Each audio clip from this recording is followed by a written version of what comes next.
যদি সেই দিন আসে তবে কৈলাসে শিবের কাছে কে বই নিয়ে যাবে পার্বতীর ফেরার খবর। কল্পনার সে দায়িত্ব অন্য কেউ কাঁধে নিলেও নীলকণ্ঠের কি হবে তা অবশ্যই ভাবনার। বাঙালির আচার আর আবেগের সঙ্গে জড়িয়ে থাকা নীলকণ্ঠ পাখি বিপন্ন হয়ে উঠেছে বাংলার মাটিতেই।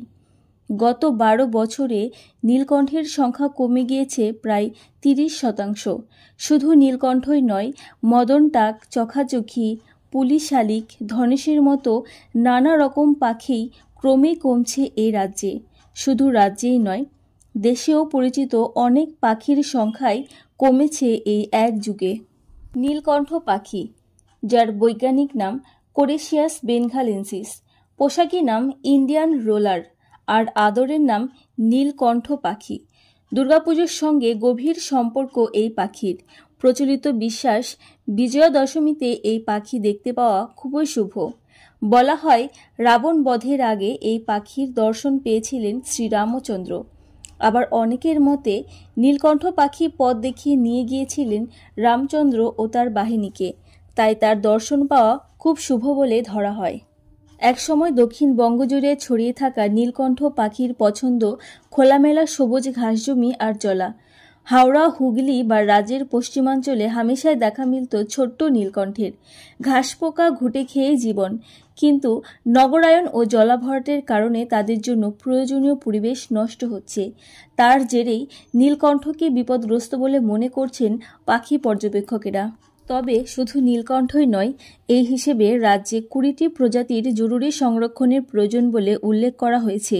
তার মধ্যে বাংলার 4টি yellow breasted bunting, rufous necked hornbill, brown winged kingfisher, great parrotbill অতি সংকটাপন্ন বলে চিহ্নিত হয়েছে।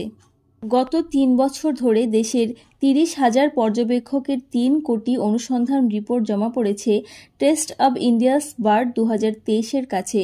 সরকারি ও বেসরকারি সংস্থার কম বেশি 13টি সংগঠনের অংশগ্রহণ ও পর্যবেক্ষণের ভিত্তিতে এই রিপোর্ট তৈরি করা হয়েছে।